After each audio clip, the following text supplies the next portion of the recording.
Hoy, Ate Tisay. Kala ko pupunta ka kay Manong Bogart. Di ba may kukunin ka pang mga paninda mamaya? Aligagang tanong sa kanya ng kapatid niyang si John Paul. Nagmamadali namang bumangon si Tisay. Napakamot siya sa kanyang ulo at agad na nag-ayos. Hilamos at suklay lang ang kanyang ginawa. Kung liligo pa siya, baka hindi na siya makasagot. Kailangan niyang makipag-unahan sa mga namimigay ng mga tirang gulay. Baka kapag babagal-bagal siya, wala na silang abutin. John Paul, kumuha ka na ba ng toko sa pagawaan? Tanong ni Tisay habang nagsusuot ng damit. Umiling naman si John Paul pagkatapos humigop ng kape. Ate, hindi pa. Wala ka namang binigay na pera sa akin. Paano ako kukuha? Napailing naman si Tisay. Kumuha ka muna ng mga tokwas. Sabihin mo lang ang pangalan ko ron. Kilala naman ako dun eh. Sabihin mo, utang muna. Mamaya ko ibibigay ang bayad kapag nakabenta na. Mabait naman yon. Alam niya na yon. Sige na, kumuha ka na. Tumango naman agad si John Paul. Sige. Mag-almusal ka muna. Sabi ng kanyang ina. Kinuha ni Tisay ang kanyang sombrero at nagsuot na ng tsinelas. Mamaya na po, Nay. Kukuha muna po ako ng mga gulay. Baka wala na po tayong maibenta mamaya kapag naubusan. Huli na po kasi ako nagising. Tinawanan naman siya ni John Paul. Nay, nanood po kasi ng Mr. and Miss Santolan sa plaza. Maraming nakabrief kaya nanood. Binato niya agad ito ng tsinelas. Anong pinagsasasabi mo? Nandun ako kasi nag-aayos sa isang candidate doon si Naya. Mukha bang interesado ako sa mga lalaking nakabrief? Bakit? Saan ka ba interesado, Ate Tisay? Sa mga lalaking walang brief? Tanong pa ni John Paul. Kunwari ka pa. Totomboy-tomboy pero tumitibok naman ang puso sa mga lalaki. Alam kong may crush ka dun kay Kuya Gino. Kaya sinusuportahan mo sa kahit na ano. Si Kuya Gino lang naman ang pinapanood mo ron. Kasi nga, mahilig sumalit sa mga ganong pageant. Ano ba talaga kayo? Mukha kayong may relasyon na wala. Mahina niya itong binatukan. Ano naman kung si Gino? Oo, crush ko yon. Bakit? Masama? Ewan ko rin doon. Basta ang alam ko, same kami ng feelings at same din kami ng priority muna sa buhay. Ang bango-bango nun, gwapo saka mabait. Hindi katulad mo na ugali na nga lang ang advantage, hindi mo pa ginagandahan. Siya na naman ang pinagtitripan ng kanyang kapatid. Hindi naman niya sinasabi na tomboy siya. Komportable lang talaga siya sa sando at pantalon. Hindi siya mahilig mag-duster. Bukod doon, lumaki rin talaga siya na tambay sa kanila at mga lalaki ang kabarkada. Hindi naman kasi siya taong bahay kung saan-saan siya pumupunta para dumiskarte. Nagsalita ang kanyang ina. Alam namin na gusto mo yang si Gino, anak. At mukhang gusto ka rin naman ni Gino. Pero sana'y linawin mo. Mahirap na hindi nyo alam kung ano ang lagay ninyo sa isa't isa. Noong panahon ko, kapag ganyan ka-close, boyfriend na agad. Ngayon, ewan ko ba sa inyong mga kabataan? Ano ba yan? Friends with benefits? Naiintindihan ni Tisay ang sinasabi ng kanyang ina. Hindi niya rin alam kung anong meron sa kanila ni Gino. Ang alam niya lang, pareho sila ng nararamdaman sa isa't isa. Hindi siya manhid para hindi malaman na gusto rin naman siya ng binata. Para silang magkaibigan pero hindi rin naman matatawag na magkasintahan. Ayaw naman ni Tisay na sa kanya unang manggagaling dahil siya ang babae. At baka siya pang maging assuming kung sakaling hindi mangyari ang inaasahan niya. Nang magawa ang mga dapat gawin sa umaga, bumalik na siya sa bahay at inasikaso ang mga paninda niyang balot at penoy. Wala silang tigil na mag-iina sa pagbabanat ng buto. Lalo na at pinag-iipunan nila ang pambayad sa pinagsanglaan ng kanilang bahay at lupa. May gusto rin siyang ipaayos na bubong dahil marami ng butas. Halos bahain na sila kapag umuulan. Simula nang mawala ang kanilang ama ni John Paul, nabaon na sila sa utang. Kaya ngayon pa lang talaga sila nakakabangon. Nagtutulungan sila para muling makabawi sa mahirap na buhay nila. Balot! Penoy! Balot! Sigaw ni Tisay habang mabagal na naglalakad sa kalye. Maya-maya may sumipol. Ganda naman talaga ni Tisay. Mamula-mula. Kahit nasa initan palagi, hindi nangingitim. Ganda pa ng katawan. Minura niya naman ang mga ito. Tigilan niyo ako baka gusto niyong masira yung mga mukha niyo, mga bastos kayo. Nagtawanan lang naman ang mga ito. Hinayaan niya na lang dahil alam niyang hindi naman siya kayang galawin ng mga ito. Napatikim niya na kasi talaga ng sapak at sipa na halos malagutan na ng hininga. Si Tisay din naman ang pinaburan dahil siya ang nabastos. Kaya simula ng araw na yon hanggang salita na lang ang mga manyak sa kanila. Subukan lang na dumampi kahit dulo ng mga daliri ng mga ito, magkakasubukan talaga sila ng tapang. Hindi kasi si Tisay ang tipo ng babae na iiyak na lang sa isang tabi kapag nababastos. Pinalaki siyang matapang ng kanyang ama, kaya rin siguro ganoon ang ugali niya. Marami ring nananamantala sa mga taong mababait, kaya palaging may pag-iingat si Tisay sa mga taong pinagkakatiwalaan niya. Ate Shomboy, pabili ng balot! Sabi ng isang binata sa kanya na nasa labas ng bahay at mukhang may inuman. Tumaas naman ang mga kilay ni Tisay. Anong Ate Shomboy? Ang ganda-ganda ko? Ate Shomboy ka dyan. Kayo talaga. Inom kayo ng inom dyan, mga nalalait pa kayo. Pagkain ang gawing pulutan ha, hindi buhay ng ibang tao. Tumawa naman ang binata at kinuha ang wallet nito. Pasensya na Ate Ganda. Hindi kasi namin nakitang buhok mo. Saka malayo ka pa lang para kang sigang maglakad. 10 balot saka 5 penoy. Marami-rami sila sa loob eh. Binalot niya agad ang gusto nito. Nahiya ka pa. Chicharo na rin boss. Masarap yan. Lasang baboy. Natawa naman ang binata. Nakakatawa ka. Sige, pabili na rin ng 5. Gusto mong tumagay? Umiling naman si Tisay. Ganito lang ako pero mahal ko naman ang atay ko. Hindi na boss, kayo na lang. Taray, group work sa pagsira ng mga atay. Nagtawanan ang mga kainuman ng binata. Pagkatapos niya ron, nagpasalamat siya bago umalis. Nagpatuloy si Tisay sa paglalako ng mga balot at penoy. Medyo dumidilim na sa kanyang dinaraanan at sa may pantalanan. Kaya napagpasyahan niya na hindi na muna tumuloy. Grabe, nakakapagod. Reklamo ni Tisay at pinato ang basket niyang dala sa isang drum. Ang dami ko pang paninda. Paano ko ba ito mapapaubos? Nag-iisip si Tisay kung saan pa siya pwedeng magtinda nang biglang may narinig siyang boses. Tulong! Mabilis siyang umayos ng tayo. Tinitingnan kung may ibang tao sa paligid pero wala naman. Sino yon? Tulong! Anas ng isang lalaki. Tumaas ang lahat ng balahibo niya sa katawan. Mabilis siyang lumapit sa drum at kinuha ang kanyang basket. Pero bago pa siya makalayo, bigla na lang tumunog ng malakas ang drum. Nanay! Paiyak ng sigaw ni Tisay at nabitiwan na ang kanyang basket. Nanay, may multo! Kumalampag pa ang drum mula sa loob. Please, help! Mas lalong naiyak si Tisay. Inglesero pa yung multo! Tulong! Hindi na ako makahinga, sabi pa ng lalaki mula sa loob ng drum. Pinilit ni Tisay na kumalma. Marahan siyang tumayo at dahan-dahang lumapit sa drum. Napaatras na naman siya ng kumalampag iyon. Gayunpaman, naging matapang siya at mabilis na binuksan ang drum. Pagtingin niya, nakita ni Tisay ang isang lalaking basang-basa at hinang-hinana. May tali pa sa kamay at parang labis na pinahirapan. Tulong!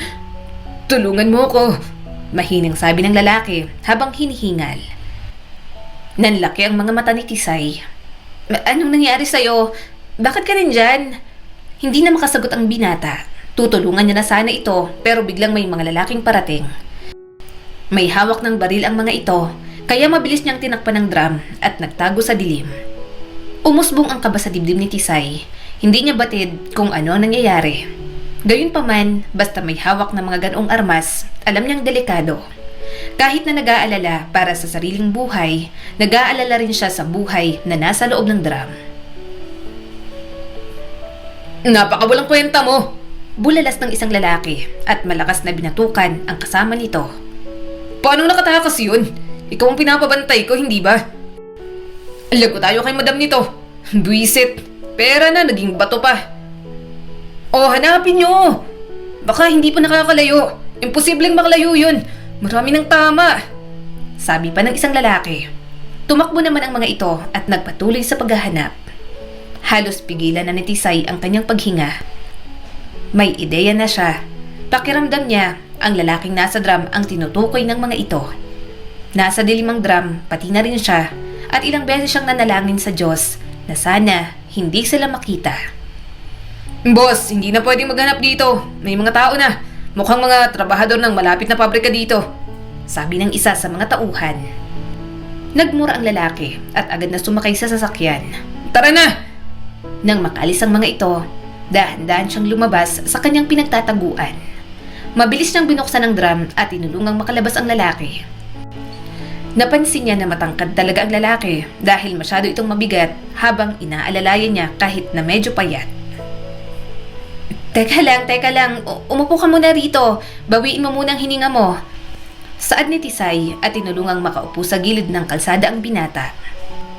Pero napahiga ito sa sobrang pagod. Ano bang nangyari? Sino ang mga yon? Bakit mukhang gusto ka nilang patayin? Hinihingal man, sumagot pa rin ang binata. Hindi ko alam. May party. Sa party kinuha nila ako. Tapos gusto nila akong tapusin. Natataranta na si Tisay pero inipon niya ang kanyang lakas ng loob at pinagana ang utak. Sandali, kalagan natin ang tali mo ha. Nahihirapan kong huminga. Bubuksan ko ang butones ng polo mo. Hindi ito sumagot at habol pa rin ang hininga. Hinayaan siya nitong tanggalin ang mga butones. Hinawakan ni Tisay ang sinturon ng binata at balak din sanang tanggalin yon. Anong ginagawa mo? Tanong nito at pinigilan pa siya. Maawa ka, nanghihina na ako. Huwag mo naman akong pagsamantalahan. Nanlaki naman ang mga mata ni Tisay. Hindi kita pagsasamantalahan. Hindi kita type at hindi ako ganong klase ng babae. Tatanggalin ko ang belt mo at botones mo sa pantalon para makahinga ka ng maayos. Napapikit muli ang binata at marahang tumango. Hinayaan naman siya nito. Hindi naiilang si Tisay. Siguro dahil ilang taon niyang inalagaan ang kanyang ama na may sakit. Kaya hindi na bago sa kanya na humawak ng lalaki o kahit makita pang pribadong parte. Isa pa, hindi na kayang isipin ni Tisay na mangbastos pa. Nanginginig pa rin siya sa takot. Yun ang unang beses na nakakita siya ng mga ganoong klaseng tao. Kung hindi lang talaga siya nakokonsensya, iniwanan niya na sana ang binata. Tatawag ako ng mga pulis. Natigilan si Tisay nang makitang wala ng malay ang lalaking tinutulungan niya. Hoy! Sir! Sir! Hoy! Gising! Napakamot na lang siya sa kanyang ulo. Ano ba naman to? Ang hassle naman. Ang dami-daming nangyayari. Saan kita dadalhin? Sa ospital? Kaso maraming itatanong sa akin doon. Baka ako pang pagbayarin sa ospital. Malay ko ba doon? Saka baka hinahanap ka pa ng mga nanghahunting sa'yo. Para ng timang si Tisay na nagsasalita ng mag-isa. Sino ba naman kasing hindi mababaliw sa mga nakita niya kanina at sa sitwasyong mayroon siya ngayon? Nagtitinda lang naman siya ng balut at penoy kanina kung ano-ano nang nangyayaring kababalaghan. Tiningnan niya ang mga tama nito sa katawan at mukha namang sugat at pasa lamang. Mukhang hindi ka naman nabalian. Sa bahay na lang kita dadalhin. Magulo sa amin pero compound yun at tropa ko ang mga sigaron. Kung makita ka naman ng mga humahabol sa inyo yung gabi, hindi agad sila makakadiretso. Kaya lang, paano kita dadalhin sa amin kung wala kang malay? Wala siyang ibang nagawa kundi tawagin si John Paul. Nagpatulong siya sa kanyang kapatid na dalhin ito sa bahay nila. Gulat na gulat pa nga na nasangkot siya sa ganoong sitwasyon. Ate Tisay, alam kong desperado tayo para magkaroon ng pera pero ano na naman to? Talagang gagawa ka pa ng masama? Pagdadrama pa ni John Paul sa kanya. Binatukan niya naman ito. Timang ka, hindi. Tinulungan ko pa nga, may mga humahabol na mga masasamang tao at may mga dalang baril pa, no? Kaya bilisan mo na dyan at iuwi na natin. Baka mamaya, bumalik pa ang mga yon at mas lalo lang tayong madamay. Pagkarating sa bahay, mabilis nila itong inilapag sa kama niya. Huminga siya ng malalim at tiningnan ng binata. May itsura ito sa kabila ng mga pasa at sugat. Halata rin sa kutis at pananamit na galing sa mayamang pamilya. Sino yan? Gulat na tanong ng nanay nila. Tisay, huwag mong sabihing boyfriend mo yan. Nagdala ka ng lalaki dito. Ngayon mo lang ginawa yan. Boyfriend mo na ba? Ang gwapo naman. Kaso, bakit maraming sugat? Napakamot siya sa kanyang batok. Nanay, para namang ewan. Hindi ko po boyfriend. Nadaanan ko lang po. Tinulungan ko at nakita ko po na nasa loob ng drum dyan po sa may pantalan. Mukhang may humahabol. Tinulungan ko po kaso bigla namang nawala ng malay. Kaya dinala ko na lang po muna dito. Kapag nagising na, saka po natin tanungin sa nangyari at kung magpapadala po siya sa ospital. Chinek niya kanina ang pulso nito.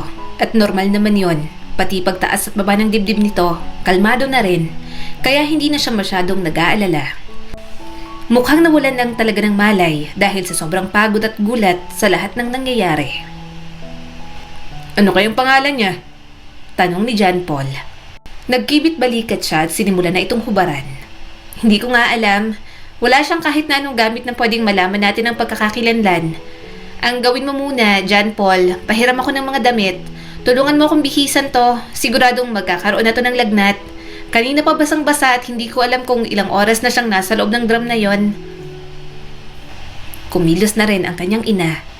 Kumuha na ito ng bimpo at maligamgam na tubig. Inasikaso naman nila ni John Paul ang pagbibihis dito. Nang makitang komportable, siya na rin ang nagpunas ng buong katawan nito. Nagsisimula ng magkaroon ng lagnat ang binata. Kaya naman nagmamadali na siya at ginamot ang mga sugat nito. Mama! Usal ng lalaki habang nagdedeliryo. Bahagya namang natawa si Tisay. Mamas boy! Nagpatuloy siya sa pagbabantay. Marami pa siyang gagawin bukas pero hindi naman siya matatahimik kung pababayaan niya ito. Kaya magdamag niya talagang binantayan. Nang sumikat ang araw, sa wakas ay bahagyang napababa na nila ang lagnat nito. Ano, okay ka na ba?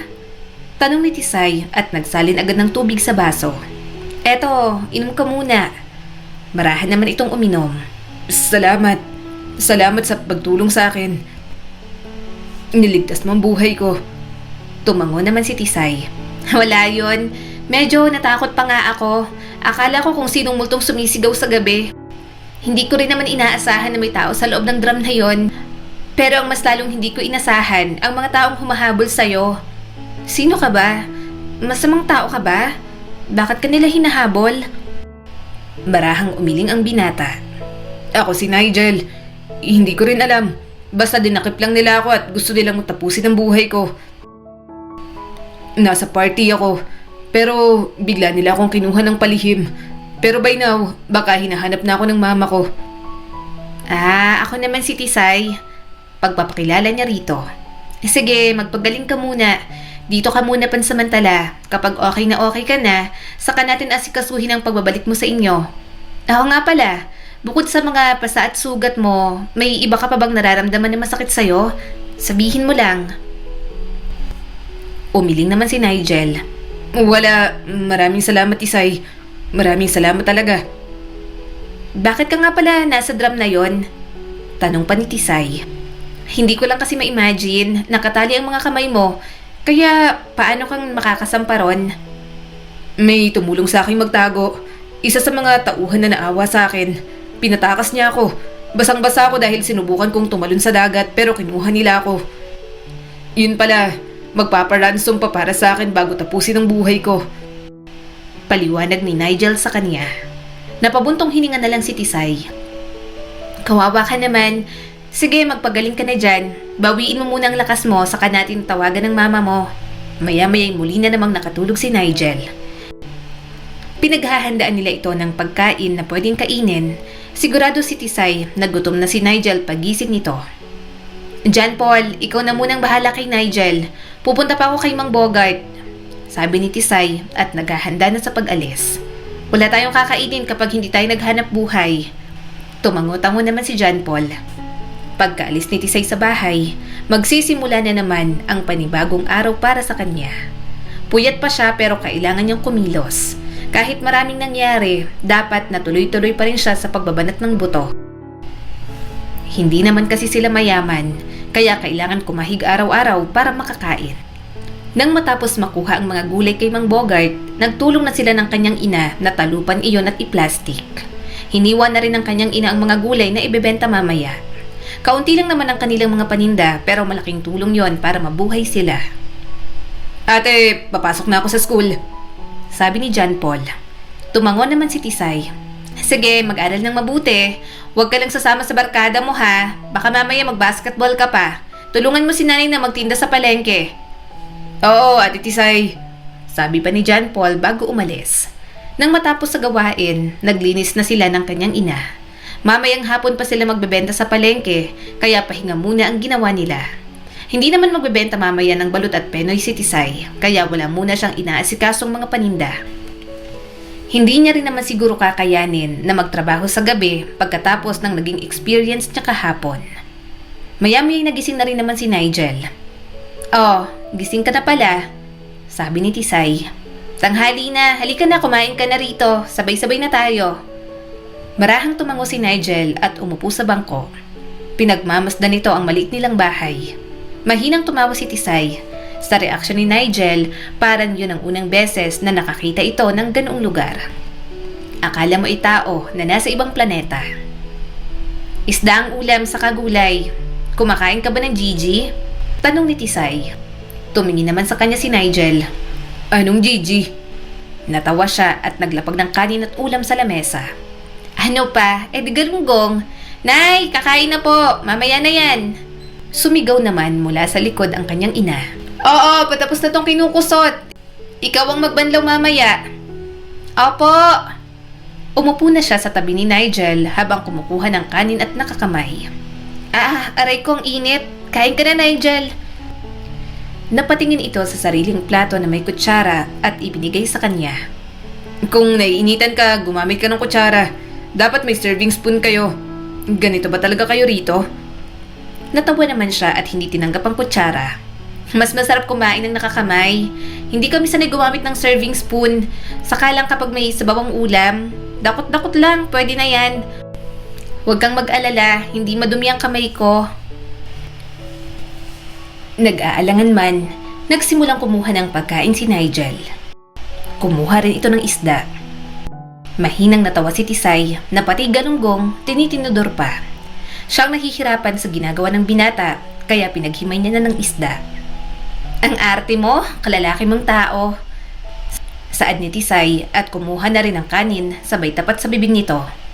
"Maliit ang galunggong kaya dapat kinukurot mo na lang nga. Napasinghap naman si Nigel. "Susubuan mo ko." Dinerecho niya sa bibig nito ang pagkain. "Ang daming sinasabi, kumain ka ng mabuti. Bawiin mo ang lakas mo. Pagkatapos mo kumain dyan, tatawagan na natin ang kamag-anak mo." Sandaling natahimik si Nigel. Nginuya nito ang kanyang sinubo. Napangiti naman si Tisay at nagpatuloy sa pagkain. Maya-maya dumating naman ang nanay niya at kumain na rin. "Gising ka na pala. Kamusta ang pakiramdam mo?" tanong nito kay Nigel. Magalang namang sumagot ang binata. Ayos na naman po ako. Maraming salamat po sa pagtulong at pagpapatuloy sa akin." Tumango naman ang nanay ni Tisay. "Wala yon. Masaya kaming nakatulong kami sa'yo. Nang inuwi ka ni Tisay dito, akala ko naman boyfriend ka na." "Nay, hindi ko nga ho sabi boyfriend. Ito talaga, may ilang po si Nigel," sabi ni Tisay sa kanyang ina. Pero patuloy pa rin ito. "Alam mo ba tong anak ko? Ang ganda-ganda niyan. Medyo siga lang kaya napagkakamalang tomboy dito sa amin. Pero pangarap niya talaga na magkaroon ng boyfriend. Mahilig yang manood sa plaza ng mga pageant ng mga lalaking nakabrief." "Nay, ano ba naman yan?" tanong pa ni Tisay habang kumakain. Sa unang pagkakataon, narinig niyang tumawa si Nigel. "Sa itsura ni Tisay, mukhang girlfriend ang hanap." "Nigel, nakakatawa yon, ha? Nakakatawa?"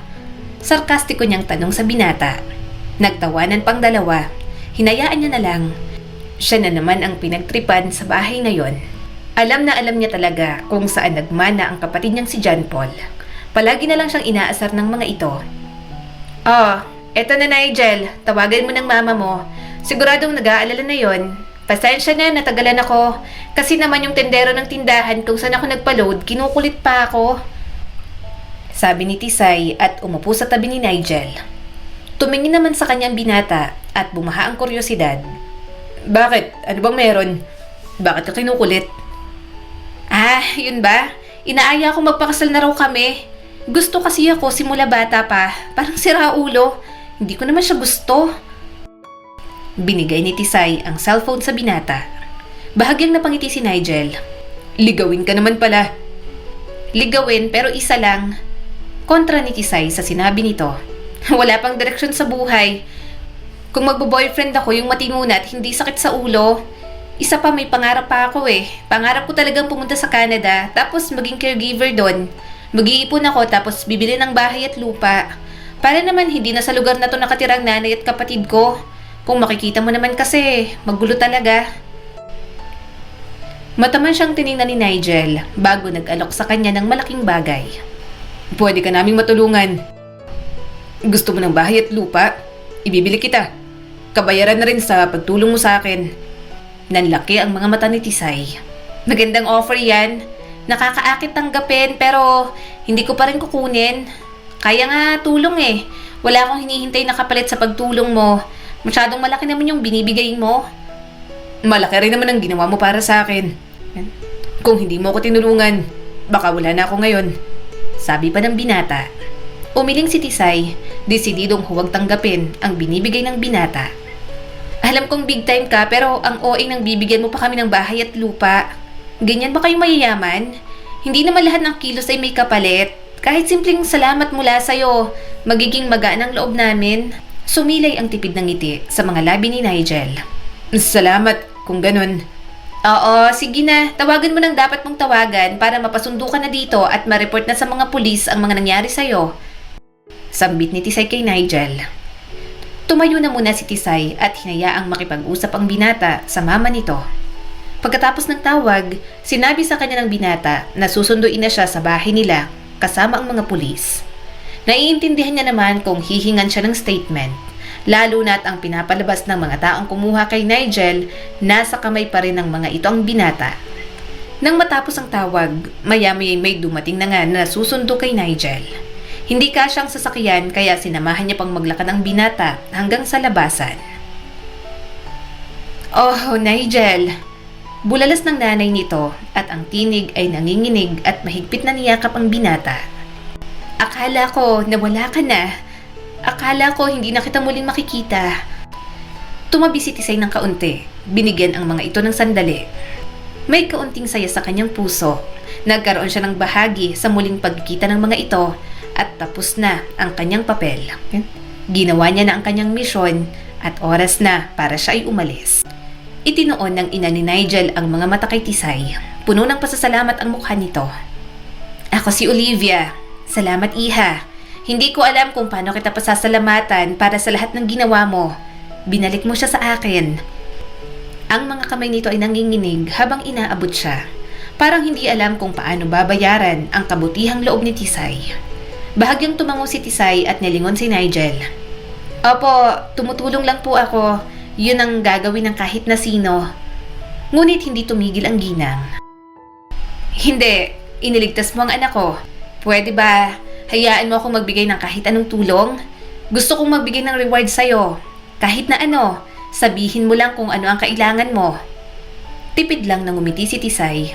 Wala po akong kailangan. Masaya po ako na ligtas na si Nigel at nakabalik na po sa inyo. Yun lang po ang mahalaga sa akin. Napatingin si Tisay sa mga kasama ng nanay ni Nigel na si Olivia. May isang lalaki at isa namang babae na mukhang kapatid nito. Han, wag muna siguro tayong magtiwala sa kanya. Sabi ng asawa ni Olivia. Baka kasabot lang din yan sa nagpakidnap sa anak mo. Sumigunda naman ang kapatid ni Olivia. Oo nga, Ate Olivia. Hindi naman natin kilalang babaeng yan. Mukhang hindi mapagkakatiwalaan. Paano kung modus lang yan ng mga yan na bait-baitan? Pinagtanggol siya ni Nigel.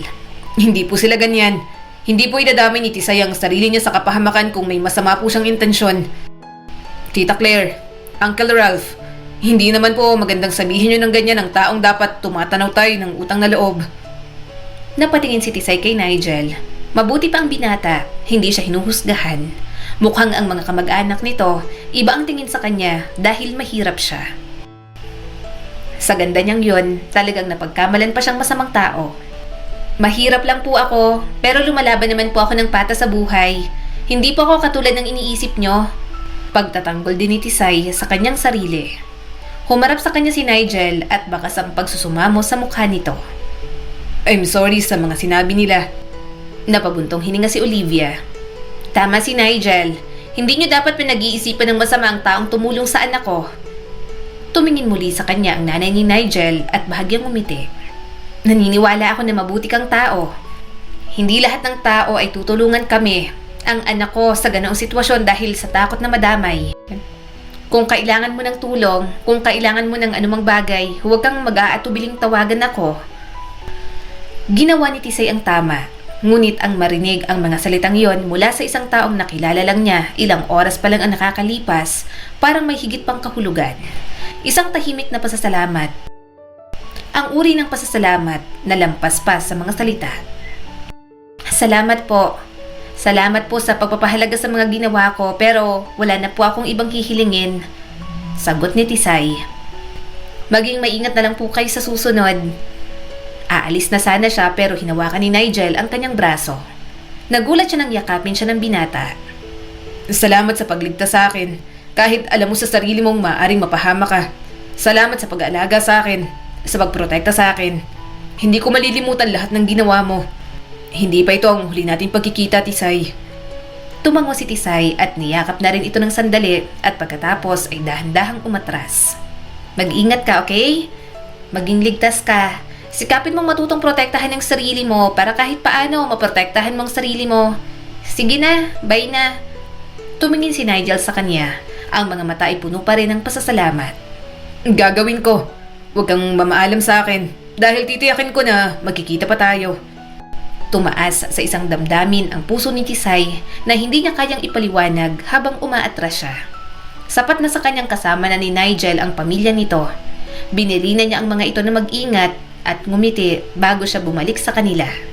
Habang naglalakad siya palayo, may iniwang init sa puso niya. Nakagawa siya ng mabuti na palaging bilin ng kanilang ama ni John Paul. Isang bagay na alam niyang mananatili sa kanya ng matagal. Ano, kumusta? Nakauwi na ba si Nigel? Tanong ng kanyang ina. Tumango-tango naman si Tisay. Opo, sinundo na po ng pamilya. Nagsalita naman si John Paul habang may kinukumpuning bisikleta. Ewan ko ba dyan kay Ate Tisay, Nay? Hindi tinanggap yung reward na binibigay. Kahit ano nang araw ang ibigay sa atin, tinanggihan pa. Kailangan nga natin ng pera. Umismid naman si Tisay. Kaya nga tulong John Paul, hindi tayo hihingi ng kapalit dahil maluwag sa kalooban natin na gawin at ibigay ang tulong na yun kay Nigel. Ganun ang essence ng pagtulong, hindi yung may inaasahan kang reward. Pero, Ate Tisay, patuloy pa ni John Paul. Hindi mo ba naisip na baka solusyon na siya sa atin ni Lord? Wala tayong pera, hirap tayo ngayon. Tapos sa dami ng pwede mong iligtas, si Kuya Nigel na big time pa. Dapat, tinanggap mo talaga yung reward, Ate Tisay. Sayang yun. Baka yun ang binibigay na solusyon sa atin ng Diyos, tinanggihan mo pa. Hindi niya na pinatulan ang kanyang kapatid. Sa kanilang dalawa, alam niya naman na mas mukhang pera si John Paul. Pero hindi naman sa puntong nahuhumaling na sa pera. Hanggang may pagkakakitaan, gagawin ng kanyang kapatid. Pareho lang din naman sila ng gusto para sa pamilya. Naya, tapos na si Gino? Tanong ni Tisay sa kanyang kaibigan na nasa backstage. Tumango-tango naman si Naya. Oo, Bes, malungkot, hindi nanalo. Damayan mo na. Tumango na lang siya at naghintay sa labas. Maya-maya dumating na rin naman si Gino. Malawak na ngumiti si Tisay para kahit papaano gumaan naman ang loob nito. Nang makalapit ang binata, matagal itong yumakap sa kanya. Okay lang yan, bawi ka na lang next time. Marahang sabi ni Tisay. Umiling naman si Gino. Last na sa susunod. Kapag hindi na ako nagtagumpay dito, kailangan ko na mag-focus sa pag-aaral ko. Pag-aaralin daw ako ni ate. Tourism din ang kukunin ko para pareho kaming flight attendant. Medyo naiinggit siya kay Gino. Parang lahat ng opportunity, hinahain na lang sa harap nito. Samantalang siya, kailangan niya pang kumayod ng maigi para lang maging maayos ang buhay. Elementary pa lang, magkakilala na sila ni Gino. Malapit sila sa isa't isa. Nang mag-high school, doon sila nagkaroon ng pagkakaintindihan na gusto nila ang isa't isa. Pero hindi naman naging sila dahil wala sa isip nila ang relasyon. Mga bata pa rin sila at hindi pa pwede. Ngayong nasa tamang edad na sila, sa tingin ni Tisay, pwede na nilang pangalanan kung ano ang mayroon sa kanila. Pero nahihiya talaga siyang tanungin si Gino. Namasya lang sila at kumain sa labas. Simpleng banding pero masaya si Tisay. Pagkatapos nun, hinatid na rin naman siya ni Gino pa uwi.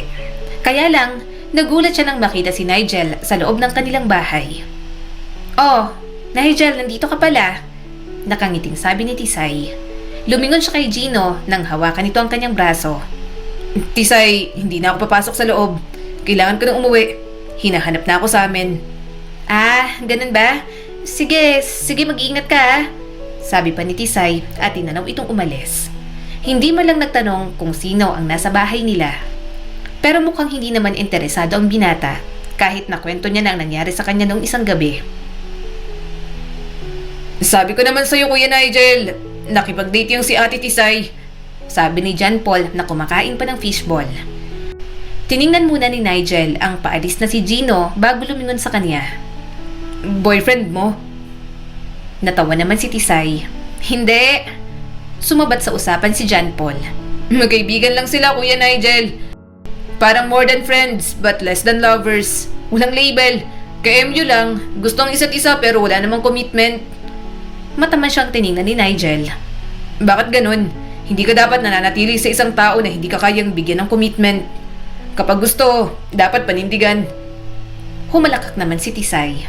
Okay lang yon. Hindi naman kami nagmamadali. Basta nagkakaintindihan, okay na kaming dalawa. Masaya kami kapag magkasama at sapat na yon. Saka may kanya-kanya kaming priority sa buhay. Pero mahirap din naman kasi ang setup niyo ni Kuya Gino, Ate Tisay. Hindi ka sigurado kung saan ka lulugar. Mas maganda pa rin na malinaw ang lahat sa pagitan yung dalawa. Pagbibigay ng sentimiento ni John Paul. Alam ni Tisay ang sinasabi ng kanyang kapatid. Mahirap nga naman kung hindi niya alam ang lugar niya sa buhay ni Gino. Pero ayaw niya rin naman kasing magmadali. Nag-e-enjoy at masaya naman siya kahit ganoon lang si Gino. Huminga ng malalim si Tisay. Huwag kang mag-alala. Alam kong ginagawa ko. Nilingon ni Tisay si Nigel. Oh, ikaw? Ba't nga pala napabisita ka dito? Di ba delikado? Nahuli na bang mga gumawa sa'yo nun? Umiling naman si Nigel. Hindi pa. Pero huwag kang mag-alala. May bodyguards naman ako sa paligid. Pumunta lang ako dito dahil gusto ko kayong kumustahin. Nagdala na rin ako ng maraming pagkain. Talaga? Pagkapasok ni Tisay, umawang na lang ang kanyang bibig. Ang dami naman ito. Nag-abala ka pa. Pwede na kaming magsari-sari store sa mga pinamili mo. Natawa naman si Nigel. Hindi mo kasi tanggapin ang reward ni Mama. Kaya naisip kong mamili ng pagkain para sa inyo. Hindi kasi ako mapalagay na hindi ko nababalik ang kabutihang ginawa niyo sa akin. Lumingon muli si Tisay kay Nigel. Ang bait mo talaga. Hindi mo naman kailangan gawin to. Pero ano pa bang magagawa ko kung nandito na? Salamat na lang. Ang dami-dami nito. Kumain ka na ba? Pinakain ka ba ni na John Paul at nanay? Tumango naman si Nigel. Umupo ito sa kanyang tabi at ngiti-ngiti sa kanya. Kaya rin ako nandito. Gusto ko rin sana kayong imbitahan sa birthday ko next month. May party na magaganap sa bahay. Gusto kong pumunta kayo. Napangimi naman siya. Happy birthday! Kaso, mayaman ka't ibang party ng mga mayayaman, 'di ba? Hindi kami bagay doon. Saka wala naman kaming susuotin. Huwag kayong mag-alala. Akong bahala. Nakangiting sabi ni Nigel sa kanya. Magpapadala ako ng susuotin ninyo. Sandali silang natahimik. Ang totoo, hindi niya na inasahan pang makikita si Nigel. Mayaman ito at mahirap lang siya. Kaya hanggang pagtulong lang ang parte niya sa buhay nito. Pero sa pinapakita ng binata, mukhang hindi ito katulad ng mayayaman, katulad ng mga kamag-anak nito. Alam mo, hindi ko ina-expect na pupunta ka pa rito. Akala ko talaga last na nating pagkikita yon, sabi ni Tisay at tumingin sa binata. Ngumiti si Nigel. Akala ko rin. Pero gusto kong bumalik dito kasi komportable ako sa inyo. Saka parang ang saya nyo kasama.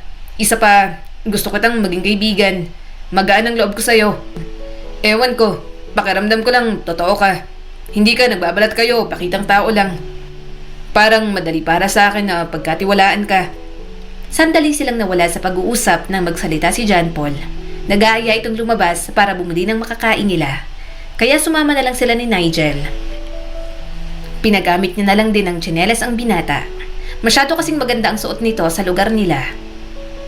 Libre ko kayo ng shawarma, sabi ni John Paul sa kanila. Maupo muna kayo dyan. Tumango naman si Tisay. Saka balut at penoy na rin, ipapatikim natin kay Nigel. Mukhang hindi pa nakakatikim. Kumunot naman ang noo ni Nigel habang umuupo sa tabi niya. Ano yun? Itlog, sagot ni Tisay. Yun yung binibenta ko kapag gabi. Mabuti na lang nagtinda ako ng araw na yon. Kung hindi, baka hindi na kita nakita. Ipapatikim namin sa'yo. Exotic food yon. Masarap naman pero kapag hindi ka sanay, baka hindi mo magustuhan. Humalakhak naman si Nigel. Kapag naisubo mo na sa akin, wala naman ako magagawa kundi kainin. Hindi rin naman ako maarte. As long as hindi naman nakakalason, kakainin ko pa rin. Pero nang dumating ang balot, tawa sila ng tawa ni John Paul. Bakas kasi ang pandidiri kay Nigel habang binabalatan niya ang balot para dito. Ew, ano yung itim? Bakit nakakadiri? Tanong ni Nigel at napapangiwi na. Sisiw yan, sabi niya habang sinasawsaw sa suka ang balot. Masarap to, nakakadiring tingnan pero okay naman ang lasa. Kainin mo ng buo para hindi mo makita. Walang nagawa si Nigel kundi ang umanga at kainin ng buo ang balot. Medyo naluha pa ito habang nakapikit nang inunguya ang balot. Muli silang tumawa ni John Paul. Sinubuan niya rin ito ng kaunting asin para may alat na kaunti sa panlasa nito. Wala siyang pakialam kahit bahagya nitong naisubo ang daliri niya.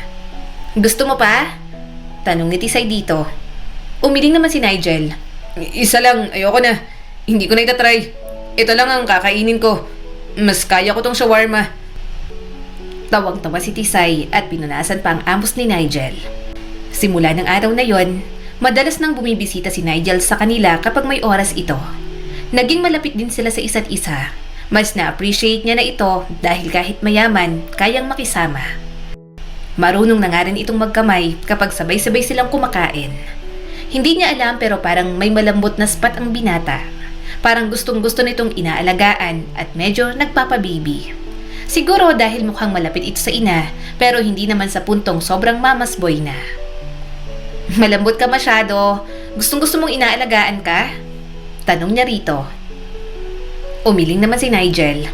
Hindi naman. Siguro masaya lang na inaalagaan mo ako. Nasanay kasi ako na yaya lang noon ang kasama. Simula nang mawala si Papa, si Mama ang namahala sa negosyo. Bata pa lang ako noon, kaya talagang naiiwan ako mag-isa sa bahay. At tanging yaya at mga kasambahay lang ang kasama ko. Nito lang din naman ako nagkaroon ng stepfather, si Uncle Ralph. Pero siguro nga malambot talaga ako kahit na pinapakita ko sa iba na malakas ako at kaya ko maging independent sa mga desisyon. Ang totoo, sumusunod lang ako sa dinidikta ng mga taong nasa paligid ko.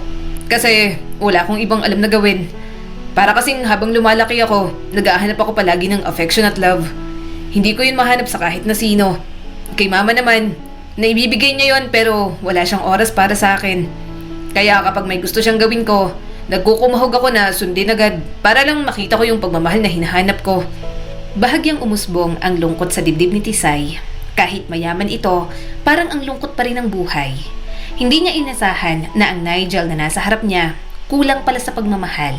Kung titingnan, parang walang kulang dito. Parang lahat ng gustuhin, madali nitong nakukuha. Pero hindi naman pala ganun yon. Samantalang si Tisay, kahit napakaraming kulang sa buhay niya, material lang naman ang mga yon. Pero sa pagmamahal ng pamilya niya, busog na busog si Tisay. Kaya hindi niya nararamdaman na may kulang sa kanyang puso at pagkatao. Pagkatapos nilang kumain ng gabing iyon, naglakad-lakad lang sila sa malapit na basketball court sa kanila. Kahit mayaman si Nigel, hindi niya nakikita na nandidiri ito sa paligid o naiilang sa mga taong nasa paligid nila. Hindi niya alam kung kailan ito uuwi, pero nakikita niyang medyo nasisihan pa ito na nandoon kaya hindi niya na muna tinatanong. Pwede ba kitang tanungin, Nigel? Mahina ang kanyang boses pero may halong pag-aalinlangan. Tumingin si Nigel sa kanya pagkatapos nilang umupo sa isang bench. Oo naman. Ano bang itatanong mo? Bakit mo ako gustong maging kaibigan? Tanong niya rito habang inaayos ang kanyang ipit. Ibig kong sabihin, mahirap lang ako. Wala akong may papakita sa'yo. Mayroon naman kaso ganito. Hindi naman magandang lugar namin. Mabaho pa minsan. Pero bumabalik ka rito at mukhang ayaw mo pang umuwi. Hindi lang ka panipaniwala na gusto mong maging kaibigan ng tulad ko. Manatili sa ganitong lugar para lang makabanding kami. May pera ka, koneksyon at yaman. Wala tayong parehong interes. Wala tayong parehong buhay. Bakit ako? Nanatili sa hangin ang kanyang mga salita. Parang tanong na matagal ng kinikimkim. Totoo naman kasi, wala siyang halaga sa mundong ginagalawan ni Nigel. Wala siyang yaman, walang sosyal na posisyon, walang bagay na pwedeng makinabang si Nigel. Kaya bakit patuloy na lumalapit sa kanya ang binata? Hindi naman ako nakikipagkaibigan sa'yo dahil may maibibigay ka sa akin o makikinabang ako. Sabi sa kanya ni Nigel. Gusto kitang maging kaibigan dahil kahit saglit lang, gusto kong malaman kung sino ka. Kung anong mangyayari kapag pinili kitang pagkatiwalaan. Marami na akong nakasamang tao, Tisay. Mga taong humingiti, kumakamay at tumatawa sa mga biro ko. Pero alam ko, sa dulo ng araw, ginagawa nila yon dahil may gusto sila sa akin makuha. Gusto nilang pera ko, ang status ko, ang impluwensya ko. Sa mundong ginagalawan namin, mahalaga ang koneksyon kaysa sa genuine friendship. Parang kumikilos ang lahat para sa negosyo lang. Wala naman silang pakialam sa akin. Hindi totoo ang pinapakita nila. Iniisip ko na, paano kung wala akong impluwensya, pera o status? Ganun pa rin ba ang tingin nila sa akin? Naguluhan lang si Tisay sa mga sinabi nito. Sa bagay, mahihirapan siyang intindihin ang mga nararamdaman nito dahil hindi naman sila pareho ng mundo.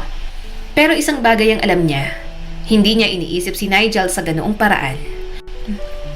Wala naman siyang pakialam kung mayaman ito, kung may impluwensya, status o pera. Nang tinulungan niya ito, hindi niya naman batid na mayaman si Nigel. Tipid nang umiti ang binata sa kanya. Hindi ko gusto ang mga tao sa paligid ko dahil sa mga bagay na kaya kong ibigay sa kanila. Gusto ko ng isang tao na hindi kailangang kumuha mula sa akin. Isang tao na maaaring maging totoo. Kapag kasama kita, hindi ko nararamdaman na may gusto kang kunin sa akin na kahit na ano. Hindi mo inaalala ang pera ko, ang pangalan ko o ang mga bagay na magagawa ko para sa'yo. Masarap kang kasama at ang dami-dami mong pagpapahalaga sa buhay. Parang hiniheli ang puso ni Tisay. Palagi niyang ipinagmamalaki na totoo siya sa sarili niya kahit na nangangahulugan na hindi siya pareho ng ibang tao.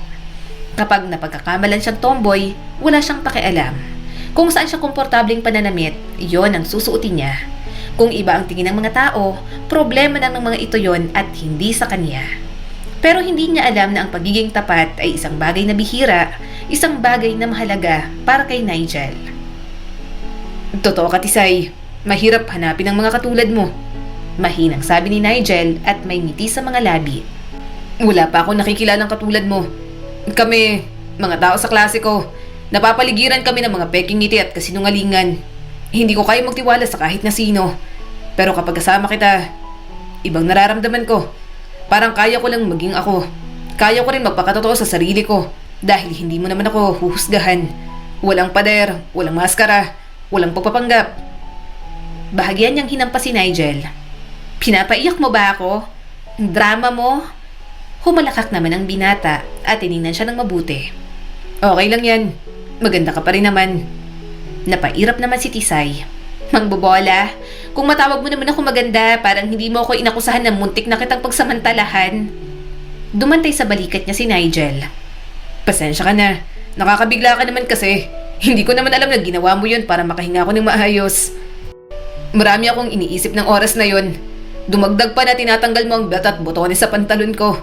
Anong iisipin ko? Babae ka pa naman. Baliw ka? Hindi ako ganon. Sabi niya pa rito. Palagi niyang iniisip na wala siyang kahalagahan, isang babae lang mula sa isang mahirap na lugar na sinusubukang magtagumpay. Hindi niya iniisip na makikita siya ng ibang tao sa ganoong paraan, bilang isang tunay na tao sa isang mundo na puno ng pagpapanggap. Wala akong pera, Nigel. Hampas lupa lang ako. Mahina niyang sabi. Nagsusumikap lang kami ng pamilya ko upang mabuhay. Pero kung ganito ang nakikita mong halaga ko, nakakatuwa naman. Ang bait-bait mo. Kung totoo ako, mas totoo ka. Hindi ka rin mabilis manghusga. Nagkatitigan sila ni Nigel. Maya-maya'y sabay silang tumawa. Huminga siya ng malalim. Masaya siyang maging kaibigan ang isang tulad ni Nigel. Pero kung kailan may maayos siyang koneksyon sa bagong tao sa buhay niya, mukhang may aalis naman, isang taong pinahahalagahan niya ng maraming taon. Nakatayo si Tisay sa harap ni Gino. Ang mga mata niyang namumula-mula sa mga gabing walang tulog at sa mga tahimik na laban na patuloy na nangyayari sa loob niya. Kahit nagtatrabaho siya, hindi niya maiwasan ang tungkol sa kanila ni Gino. Matagal niya nang hinihintay na maging tapat sa sarili kung ano ang gusto niya. Gino, mahina niyang sabi, hindi ko na kayang magpatuloy sa ganito. Itong ganitong arrangement na nagbibigay tayo ng time sa isa't isa pero hindi naman natin alam kung ano ako sa'yo at kung anong lugar mo sa akin. Nag-iba ng pwesto si Gino. hindi komportable at umiwas pa ng tingin sa kanya. Tisay, alam mo kung gaano kita pinapahalagahan. Mapait siyang tumawa. Pinapahalagahan mo ako? Ganun lang ba, Gino? Hanggang doon na lang ba talaga? Dahil ngayon, ang nararamdaman ko lang, para tayong nakastak sa nararamdaman natin sa isa't isa. Tumatanda na tayo at parang wala namang patutunguhan lahat. Matagal na tayong ganito, pero hindi ko pa rin alam kung ano ang lugar ko sa buhay mo. Ang gusto ko lang, malaman kung ano ba talagang relasyon nating dalawa. Gusto kong malaman kung seryoso ka ba. Karapat dapat ko naman sigurong malaman yon. Nagpatuloy si Tisay, may halong pagod at sakit ang boses. Ang dami ko nang ibinigay na oras at atensyon sa'yo kasi umaasa ako na may patutunguhan tayong dalawa. Naghihintay ako para sa isang hinaharap na hindi man lang natin napag-usapan. Ine-invest ko ang puso ko, ang oras ko, ang mga pangarap ko, at para saan? Para lang manatili sa isang arrangement sa'yo na hindi ko alam kung mauuwi ba sa mga inaasahan ko. Napabuntong hininga si Gino at hinagod ang sariling batok. Ayaw ko namang saktan ka, Tisay. Hindi ko inasahan na tatanungin mo ako ng ganito. Tiningnan niya si Gino at ang mga matay nagsusumamo. Anong ganito? Anong gusto mong mangyari, Gino? Ano ba talagang totoo dito? Hindi ko kayang magpanggap na okay pa ako na pag ganito-ganito lang tayo. Hindi na tayo mga bata na parang naglalaro lang ng simpleng crush lang ang meron. Sandali na munang tumigil si Tisay sa pagsasalita. Maya-maya, ang katahimikan sa pagitan nilang dalawa ay lalong lumalim. Pagkatapos, sa isang mahina at halos hindi marinig ng boses ang bumasag sa katahimikang iyon. Tisay, gusto kita. Yun talagang nararamdaman ko simula mga bata pa tayo. Pero, hindi kita kayang makasama kung ganito ang gusto mong mangyari. Hindi ko kayang ipaglaban ka sa harap ng mga magulang ko. Napahinto si Tisay, ang puso niya ay parang huminto sa pagtibok. Anong ibig mong sabihin? Hindi mo kayang ipaglaban ako? Gino, magkasama na tayo ng ilang taon at ngayon sasabihin mo to? Hindi ka nanligaw, pero sinabi mo ng paulit-ulit na gusto mo ko, kaya umasa ako. Gusto rin kita kaya pumayag ako sa ganitong arrangement. Pinagapang ni Gino ang kamay sa buhok at umiiwas sa kanya ng tingin. Ang mga magulang ko, hindi nila ako pinapayagan sa'yo. Yun talagang totoo, Tisay. Hindi nila ako gusto para sa'yo. Iniisip nila na hindi kang klase ng babae na dapat kong makasama. Iniisip nila na mahirap ka at hindi ka isang tao na may pagmamalaki nila. At kung tutuusin, hindi ko kayang isugal ang lahat, Tisay. Hindi ko sila kayang suwayin para lang sa'yo. Parang gumuho ang mundo ni Tisay sa mga salitang yon na galing mismo kay Gino. Nararamdaman niyang umiinit ang kanyang mga mata at ang kanyang paningin ay nagiging malabo habang ang mga luha ay umaagos na. Ano? Ganun palang tingin nila sa akin? Kaya pala hindi mo ako magawang ipakilala sa mga magulang mo. Hindi ako sapat para sa pamilya mo? Sumugod si Gino patungo sa kanya, ngunit umatras si Tisay. Tisay, pakiusap. Huwag mong isipin na ganun kadali para sa akin. Hindi ko gustong saktan ka. Gusto ko lang... Hindi! Sigaw niya at pinutol ang sinasabi nito. Wala kang kwenta. Hinayaan mo akong manatili sa isang arrangement. Naghihintay sa isang hinaharap na hindi naman pala mangyayari. Pinaniwala mo ako na may pag-asa, na may posibilidad tayong magkaroon ng tunay na relasyon. Ano ako? Pampalipas sa oras mo? Lalong lumala ang kanyang galit sa mga binibitiwan na salita. Ang dami kong oras na nasayang sa'yo. Paulit-ulit mo sa aking sinasabi na gusto mo ako pero wala pala akong mapapala. Hindi mo lang ako ipinaglaban para sa atin. At ngayon malinaw na, hindi ako ang para sa'yo. Nag-aksaya lang tayo ng oras. Kaya pala hindi mo ko nililigawan. Duwag ka. Bago pa makapagsalita si Gino, sinampal ni Tisay ang binata. Tinitigan niya si Gino. Hindi niya nagusto na makita pa ito kahit kailan. Umalis siya roon na wasak ang pinaasang puso. Gayunpaman, hindi na siya nagkwento sa sakit na dinulot ni Gino. Mukhang wala ng oras si Tisay para damdamin pa yon. Nagulat siya nang makitang nagkakagulo ang mga tao. Nasusunog ang bahay ng kapitbahay nila at mabilis na kumakalat ang apoy. Nagulat na lang siya nang makitang nagliliyab na rin ang kanilang bahay. Nay! John Paul! Malakas niyang tawag sa gitna ng nagkakagulong mga tao. Nasaan kayo? Nay! Anak! Tisay, nandito kami! Malakas na sigaw pabalik ng kanyang ina. Ate Tisay! Tawag din ni John Paul. Lumingon siya sa paligid. Nang makita ang kanyang pamilya, mabilis siyang tumakbo at niyakap ang mga ito. Okay lang ba kayo? May sugat ba kayo? Wala. Sagot ng kanyang ina. Wala kami sa bahay. Bumibili kami ng ulam ni John Paul. Pagbalik namin, nasusunog ng bahay natin.